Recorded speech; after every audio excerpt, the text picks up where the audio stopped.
Graça e paz, amados irmãos, eu sou a Cristiane Flor e estou como coordenadora da EBD na Primeira Igreja Batista em Parque São Lucas. Oremos.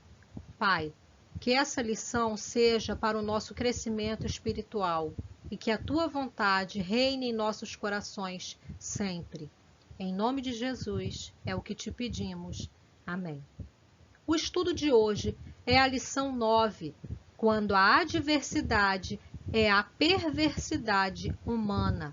O texto base é Esther, capítulo 4, versículos 1 até o 17. Porém, eu vou ler apenas com vocês aqui os versículos 15 e 16, mas eu peço que vocês leiam o capítulo 4, o capítulo 5, para que vocês tenham uma melhor compreensão do que nós vamos falar aqui, no estudo da revista, tá? Então, os versículos 15 e 16 dizem assim: Então Esther mandou responder a Mordecai: Vá e reúna todos os judeus de Susã, façam jejum por minha causa, não comam nem bebam nada durante 3 dias e 3 noites. Eu e as minhas criadas vamos fazer o mesmo, e depois, ainda que seja contra a lei, irei ao rei. Se eu tiver de morrer, morrerei. Bom, eu convido a vocês a aprender um pouco mais sobre a palavra de Deus. Introdução. O relato da história da rainha Esther é cercado por muitas lições para a nossa vida. Uma delas é o maravilhoso momento em que Deus salvou o seu povo das malignas mãos do ímpio e invejoso Amã. Nesse mundo, é possível que sejamos afligidos por pessoas perversas, mas podemos vencer com uma consciência pura e confiança em Deus. Desse modo, sempre devemos ter em mente algumas lições as quais nos mostram que, mesmo quando a adversidade é a perversidade das pessoas más, devemos ser sábios e ter o nosso coração posto em Deus para vencermos. Essa é a experiência da rainha Esther e pode ser a nossa também. Vejamos o que Tiago, capítulo 3, versículo 17, fala a respeito da sabedoria de Deus, né? Ele diz assim: a sabedoria que vem do alto é antes de tudo pura, depois pacífica, amável, compreensiva, cheia de misericórdia e de bons frutos, imparcial e sincera. Por isso é que nós devemos sempre buscar a sabedoria que vem do Senhor, porque é uma sabedoria que ela produz bons frutos, né? E o Senhor Deus, ele é imparcial e ele é sincero e ele espera que nós sejamos também, como seus servos fiéis, que nós também sejamos sinceros e que a gente possa vir a produzir frutos pacíficos, amáveis, que sejamos também compreensíveis e cheios da misericórdia de Deus. Tópico 1. É inevitável que, em nossa vida, lidemos com pessoas más. O livro que conta a história da rainha Esther leva o seu nome. Ele mostra a história de uma jovem que, além de muito formosa, tinha o coração voltado para Deus. Ela fora criada pelo seu primo, Mordecai, que cuida dela desde menina. Não sabemos algo acerca dos pais biológicos de Esther. No entanto, sabemos que a futura rainha foi ensinada a amar a Deus de todo o coração e mostrar o caráter dele às pessoas. Uma boa índole começa com uma orientação correta dentro do lar, ao passo que uma má índole começa com uma orientação incorreta vinda da própria casa. Em um concurso para eleger a nova rainha, Esther é escolhida para substituir a sua antecessora e assim começa a habitar no palácio real e, ao longo do tempo, a conhecer todos os costumes e modos de agir do palácio, bem como seus administradores e frequentadores. Dentre eles, um homem chamado Amã. Este se sente desprezado pelo estimado primo de Esther e trama planos contra ele. Dei uma lida em Esther, capítulo 3, do versículo 1 até o 15, tá? Para vocês compreenderem melhor a história de Esther. Esther assume um grande risco em defesa do seu primo e do seu povo, e Amã acaba humilhado e morto. Em algum momento de nossa vida, vamos lidar com pessoas más. Elas poderão querer nos atingir, quer seja por inveja, por ciúmes, por tentarem competir conosco e até mesmo por um simples desejo de nos prejudicar. No entanto, devemos manter o foco de quem nós somos e sobre o propósito de Deus em nossa vida. E falando em propósito, vamos relembrar o que Romanos 8, 28 diz. Ele fala assim: sabemos que Deus age em todas as coisas para o bem daqueles que o amam, dos que foram chamados de acordo com o seu propósito. Então, todos aqueles que amam a Deus, né? Nós sabemos que tem um propósito, nós temos um propósito. Deus deixou uma missão para nós, né? Que é levar o ID, levar a palavra a todos aqueles que ainda não conhecem, que não foram libertados ainda do pecado, né? Que não conhecem, não aceitaram ainda Jesus como Senhor e Salvador de suas vidas. Então, todos nós temos essa responsabilidade, essa missão, né? Então, nós temos que ficar firmes nesse propósito, lembrarmos que nós somos, né? Somos filhos de Deus, né? Nós somos filhos de Deus porque aceitamos Jesus como Senhor e Salvador, né? Então, nos tornamos co-herdeiros da promessa, né? E por isso nós precisamos, né, levar a palavra e estender essa boa nova a todos aqueles que estão perdidos. Ok? Vamos dar continuidade, então, aqui ao estudo da nossa revista. Tópico 2. É preciso conscientizar-nos do propósito divino para a nossa vida. Versículos 12 até o 14.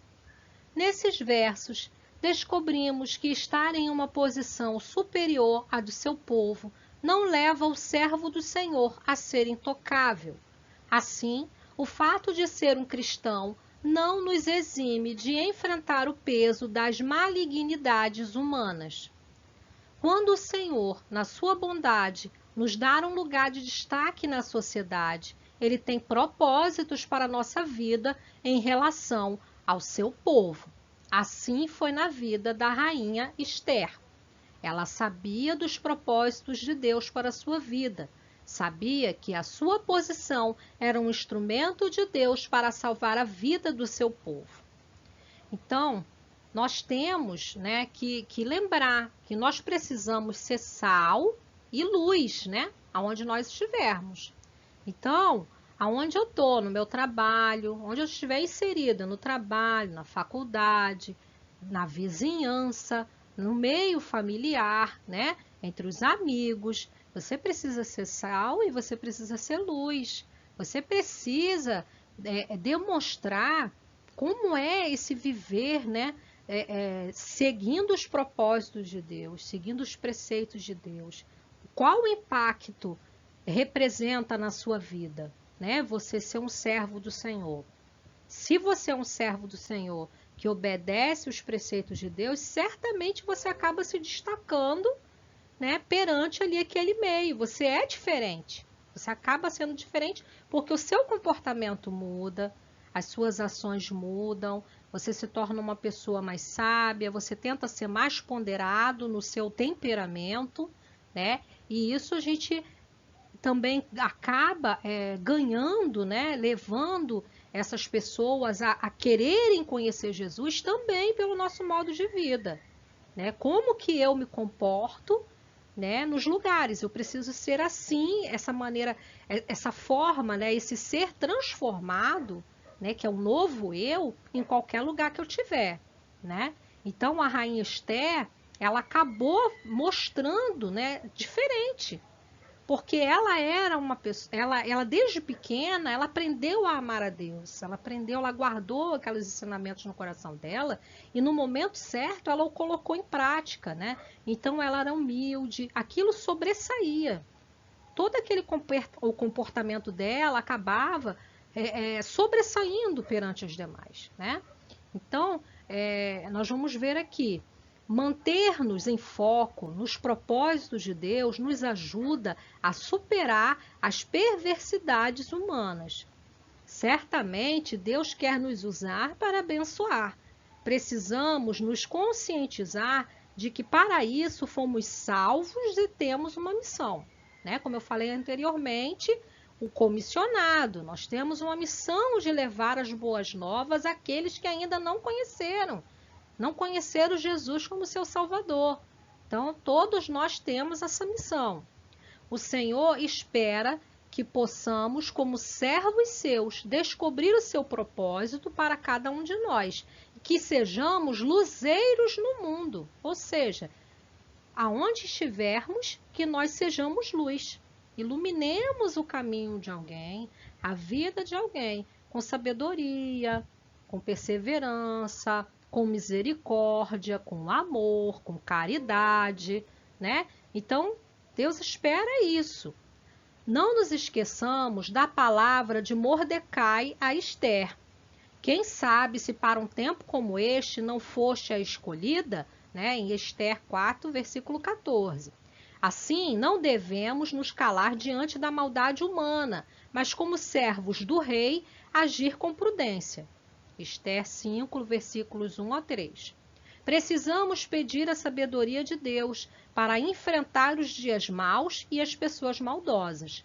Muitas vezes perdemos oportunidades valiosas de vitória, não por falta de razão, mas por falta de sabedoria. A rainha Esther nos ensina que grandes vitórias contra a malignidade das pessoas exigem grande sabedoria vinda de Deus. A coragem e a sabedoria nos levam a grandes vitórias, né? Em Colossenses 4, versículos 5 e 6 diz assim: andai com sabedoria para com os que estão de fora, remindo o tempo. A vossa palavra seja sempre agradável, temperada com sal, para que saibas como vos convém responder a cada um. Ou seja, para que a gente não perca oportunidades preciosas de falar sobre a palavra de Deus, né? De demonstrar àquelas pessoas como que a nossa vida mudou após nós aceitarmos Jesus, né? Não estou dizendo aqui que todos nós aqui vivemos num mundo cor-de-rosa que nós não temos problemas. Nós temos problemas, passamos por adversidades como qualquer pessoa. Mas a forma como eu olho para a adversidade, eu, uma serva de Cristo, que aceitei Ele como meu Senhor e meu Salvador, que entendo que Deus é misericordioso para a minha vida, a forma que eu olho para essa adversidade é completamente diferente. Porque eu encontro paz e resiliência, perseverança em Deus. Eu me fortaleço nele. Essa é a diferença dos que são cristãos e de aqueles que ainda não conheceram Jesus. Problemas todos nós teremos, mas nós aprendemos a superar essas adversidades em Cristo. Tópico 3. Quando a adversidade é a perversidade humana, devemos agir com destemor. Esther amava a Deus. Apesar de casada com um rei pagão e temperamental, assim que tomou conhecimento da conspiração para matar os judeus, fomentada por Amã, teve um momento de fraqueza e pensou no perigo de comparecer diante de seu marido, o rei, arriscando sua própria vida. Você pode verificar em Esther, capítulo 4, versículos 9 até o 11. No entanto, após ouvir a advertência do seu primo Mordecai, não pense que se os judeus morrerem, você escapará. Lembre-se que você também morrerá. Esther 4, versículo 13. Imediatamente, Esther toma posição e declara: consagre o povo para o jejum, e eu jejuarei com as minhas servas, e irei ter com o rei, e afirma: se eu tiver que morrer, morrerei. Esther 4, versículos 15 a 17. Não podemos nos calar diante da perversidade. Ao contrário, devemos ser agentes e portadores da justiça. Era urgente agir em favor do seu povo e lembrar-se de que a perversidade humana precisava ser enfrentada com coragem e fé no Senhor. De igual modo, nos dias em que vivemos, precisamos olhar para o perigo que nosso povo passa e agirmos com urgência, fé e destemor. Se nos calarmos, se não nos posicionarmos, o mal vencerá. Mas se agirmos com a coragem que vem do Senhor, as adversidades serão superadas, né? O que o autor quis dizer aqui, né? Que precisamos agir, né, com urgência, fé e destemor. Esse destemor é não ter medo, né, do mal, né, que jaz aqui na humanidade, né? Não ter medo, porque nós somos fortalecidos em Cristo, né? A nossa fé vem nele. Então é nele que nós prevalecemos, né? E que nós vamos superar todas as adversidades e também vamos falar, né, da palavra do Senhor e vamos agir com coragem e aumentar cada vez mais a nossa fé, né? E nós precisamos fazer a nossa parte, né? Não nos calar, né? Precisamos sim nos posicionar, mas precisamos também saber nos posicionar com sabedoria. Não adianta, por exemplo, a gente entrar numa discussão, né, de palavras, por exemplo, no Facebook, que você postou algo que você é cristão, aí vem uma pessoa e vai lá e rebate aquilo que você botou e você fica ali batendo boca com aquela pessoa.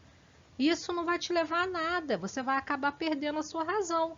Porque Deus não quer confusão, Deus não é Deus de confusão, Ele não está no meio onde está ali a confusão reinando, não. Ali Ele não se encontra. Deus, Ele é um Senhor de paz. Então, você botou assim o seu posicionamento, você é cristã, né? Ou cristão, você tem o direito de se posicionar como. Graças a Deus, o nosso país ele é livre, nós podemos falar, né, da palavra de Deus. Há muitos países aí que não é possível fazer isso, então a gente precisa sim usar todas as plataformas que tiver ao nosso alcance, falar lado a lado com quem está ali ao nosso, né, próximo a nós, mas também usarmos do Facebook, Instagram, né, enfim, as plataformas digitais que estiverem aí, eu sou completamente a favor. Eu só não acho adequado você ficar batendo boca. Se aquela pessoa não concordou com o que você falou, ela, na verdade, está indo contra a palavra de Deus, né? Então, o que você precisa fazer? Ore por aquela pessoa, para que aquele coração dela seja quebrantado, né? Porque quando ela fala contra a palavra, ela não está falando contra você, ela está falando contra Deus. E que Deus tenha misericórdia da vida dela, né? Então, tente agir com sabedoria, ore também por aquela pessoa. Jesus nos ensinou dessa forma. Então, não entre em bate-bocas, né? E em relação a temor, nós devemos ter sempre o temor, né?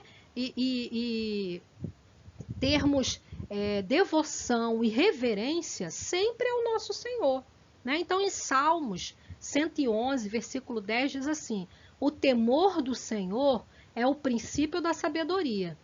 Todos os que cumprem os seus preceitos revelam bom senso. Ele será louvado para sempre. Ao nosso Senhor, a Ele é dado toda a honra, toda a glória, até o fim dos tempos, para sempre, né? Amém. Então, a Ele é a glória, a Ele é a honra, né? Então, falemos sim da palavra, usemos as plataformas, mas precisamos ser sábios também, agir com sabedoria, para que nós consigamos, né, atingir um número maior, cada vez mais, né, de pessoas, né, e essas pessoas venham conhecer a maravilhosa, né, vontade de Deus, né, que ela é perfeita para a vida de cada um de nós. Tópico 4. Diante da adversidade advinda da maldade humana, devemos buscar o Senhor. Versículos 15 e 16. Uma terceira lição que aprendemos com a rainha Esther e sua experiência de vitória contra a malignidade humana é que aquela foi uma vitória da oração. A oração foi a principal estratégia usada por Esther. O plano usado por ela foi orar com o povo e com as suas servas. Diferente de nossos dias, quando o nosso povo não dá a devida importância à oração, algumas pessoas podem considerar que oração seja gritaria, como se Deus fosse surdo. Outras amam o momento de louvor no culto da noite, e ainda existem aquelas que nunca participam desse momento e querem vencer os perversos do nosso tempo com passeatas ou louvorzão. Bom, né? É o que o autor quis botar aqui, né? Que há grupos que se comportam de maneiras diferentes, né? Aqueles que oram fazendo realmente muita gritaria, aqueles grupos que se expõem na praça e rodopia e faz piruleta. E eu também não sou muito de acordo, eu não concordo, porque eu acho que na verdade escandaliza, né? Não aproxima aquelas pessoas a conhecer, a quererem conhecer, né, sobre o Senhor, né?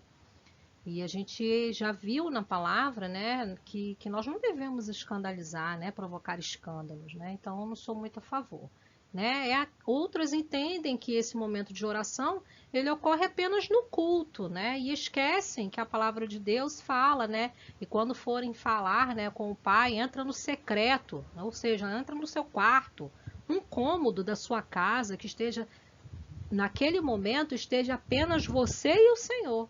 É isso que é entrar no secreto e fale com o Pai em oração, né? Então algumas pessoas esquecem, né, desse momento, e são momentos primordiais, essenciais, fundamentais à vida espiritual, né, de cada um, né? Eu sempre falo isso, né? As pessoas se alimentam no mínimo 3 vezes ao dia e nós não nos alimentamos 3 vezes ao dia em relação ao alimento espiritual, né, que é ler a palavra. Muitos, né, não fazem isso, né? Muitos não fazem, é ler a palavra, é orar, né, jejuar, né? E é preciso, gente, é preciso fazer essa alimentação, né? Não estou dizendo que você vai fazer um jejum diário, mas, né, há períodos, né, que nós precisamos fazer um jejum, né? E precisamos estar em contato com Deus, estar em oração. É lógico que nós devemos sim colocar o nosso joelho no chão e orarmos em secreto, conversamos com o Pai. Mas eu estou em oração também quando o meu pensamento está voltado para as coisas que vêm do alto.